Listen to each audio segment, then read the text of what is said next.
Hello, I'm Leroy Trusty. I'm the Director of E-Learning here at Harford Community College. And today I want to present a short lesson, some information regarding the use of social media in the classroom and on the job. And what I want to do is I want to specifically look at Twitter as that tool. Now, why do we want to talk about social media? I do know that across the different campuses and schools that I've worked for or consulted with, there are a number of administrators and faculty that don't use any type of social media. They prefer not to use it, they prefer not to have one for their personal account, and they don't want one for work. But what we're finding out is a lot of students, this is how they communicate with each other. They communicate via Facebook, they communicate via Twitter, they communicate via iMessage or some form of instant messaging. And a lot of them do not use their email. I've had students talk to me about texting them versus emailing them. And even within my family, I have family members that would rather text than use email. So with that, I just want to go over the Twitter, because Twitter, numerous campuses are finding that Twitter is a tool that they can use to teach classes, teach the students, and communicate with the students, keep it real time, and especially for an online class. Oftentimes we find our students aren't as engaged. We lose those students. If we don't have a good Twitter account or some way to tweet out information, oftentimes it's missed. If we don't have a way to message them, they miss out. And so with this, I'm just going to talk about Twitter today and how to set up a Twitter account. And this image that you see in front of you is a image that you see of Twitter. And so somebody says, well, just tweet me or send me a tweet or something like that. What they're saying is the Twitter. I've set up a Twitter account separate from my personal Twitter account. This one is for work that I'm going to use for teaching, that I'm going to use for communicating with individuals. It either be classroom or it's going to be with other people. And so what I did is I set up an account, and the way that you do that is you type in Twitter. That's TWITTER.com, and it's going to ask you to sign up for that. Now, what I would do, recommend, is that you have a separate email account that you use for Twitter. And that means that's one that is strictly for Twitter, for identifying for information there. Now, it could be your work email as far as that goes if you're going to use the Twitter for work, for teaching. You set up the Twitter account, and that means they're going to ask you for a name. They're going to ask you for your email address, and that information is not published unless you set your settings for open public. And you can do your settings by just clicking on this cogwheel up here, where you have information, you have lists, you have settings, your keyboard shorts. So you have a lot of different ways that you can handle that. If you need information on that, you can contact me and we can walk you through that.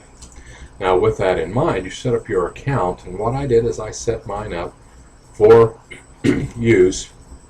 When I went through it to find followers or followings, I decided to look for e-learning groups, education groups, distance learning groups, MOOCs, and sites that I'm familiar with, like Inside Higher Ed, for instance, because those are sites that I go to routinely to keep up on technology for today. And I know that all faculty and administrators should be doing that, and so that shouldn't be anything new. But with that, here's some information that's out there for use in tweeting and finding information. Okay, that's one thing about Tweet. If you find the right people to follow, you get a lot of information. You don't have to search for it. People are willing to share information. Now, with that in mind, let's talk about how do we use it in the classroom or communicate with individuals. And so what we do is set up a different hashtag. Now hashtag, if you go up top here, you see where it says home. That's the page that you're seeing right now is the home page. You have a connect or the @ sign. I want to connect with somebody. Let's say you want to connect with me. What you're going to do is the way you're going to connect with me is you're going to put @DocTrusty. And that should connect you with me if you want to find out what I am saying if you're not following me specifically. If I'm looking for Discover, what I may do is I may type in a hashtag. And I'm going to show you a little bit of this right now. I teach for Embry-Riddle Aeronautical University. I teach safety classes. A particular class that I teach there is Safety 311. I also teach for Pikes Peak Community College, and I teach Philosophy 111, Intro to Philosophy. Plus, I belong to different groups, and I want to communicate information to those groups. I'm sitting in a meeting, for instance, and one of those meetings happens to be the Maryland online group. And so one of the things that I published or try to get information out, and that is some websites that I found. One in particular is the hapgood.us, but I want to get it out to the members who are sitting around the table. And so when we sit down at a meeting, what I do is I put a hashtag, and that is the # MDMOL. And then I ask members as they're going through, if you're finding information or you know of information, just type in the hashtag MDMOL and post the link or post a note or post an idea. You see this at conferences all the time. They say, here's the twit. Here's the twit feed. We're looking for things. So another one would be, for instance, when you're at EDUCAUSE, you have a hashtag for EDUCAUSE. Now I have all of what I need for EDUCAUSE. Some of the inputs, you see some of these are dating way back. If I want to, I can research it and I can find information from the last conference that was out there. Let's say I'm teaching a class and I'm teaching my Safety 311.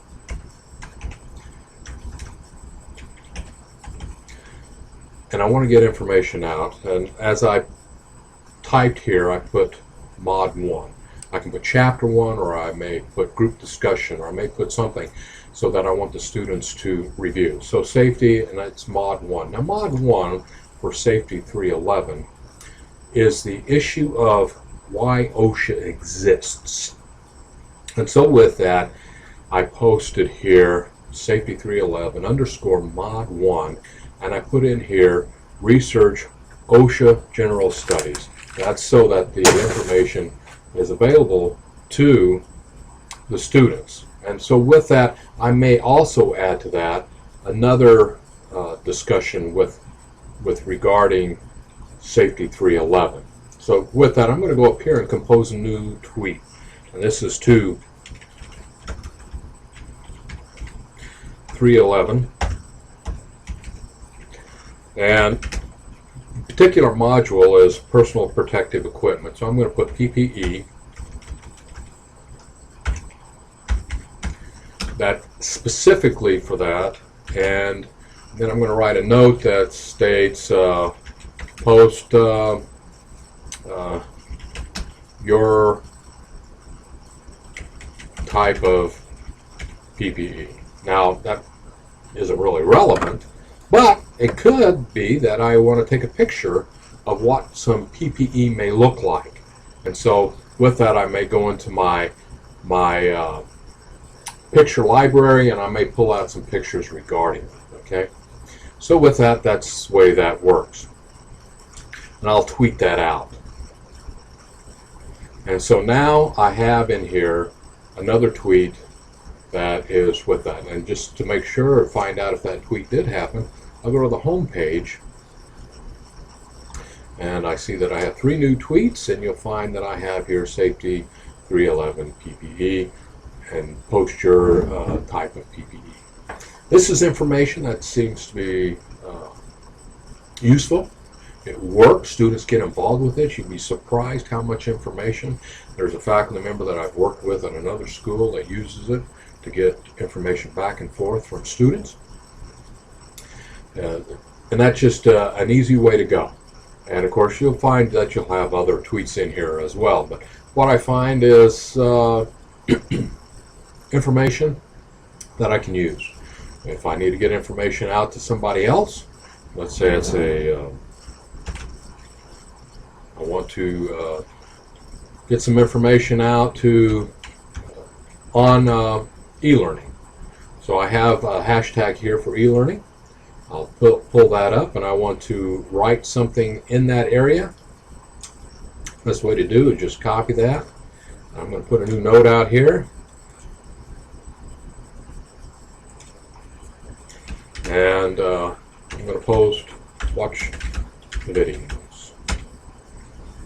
This is information that's useful to individuals as they're going through kind of an update. So if somebody's following their Twitter, they can see, oh, there's an update from Doc Trusty about watching the videos, and that's going to be posted. Now, why is this important? That's what your students are using. And if your students are using it, it's very useful for you to use it as well.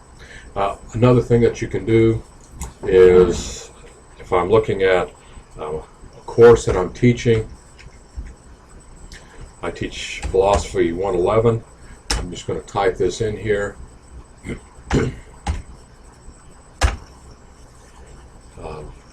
There's nothing there. That's fine. That's okay. That means that nobody else is using that.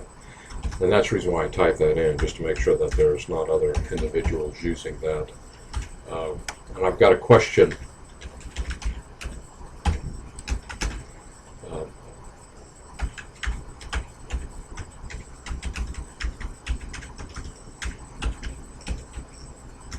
And this one is favorite philosopher. If I can remember how to spell it, that'd be perfect for me. And I want them to post who they feel their favorite philosopher is. And I put that in there. That question's there. That post is on there. And I'm going to ask the students to look at either pound PHI 111 or 111 underscore question. And I have question 1 there, favorite philosopher. So there'll be some questions up there, and they'll see those different questions as I post them. So this is information I put out there to these students that they're going to respond to.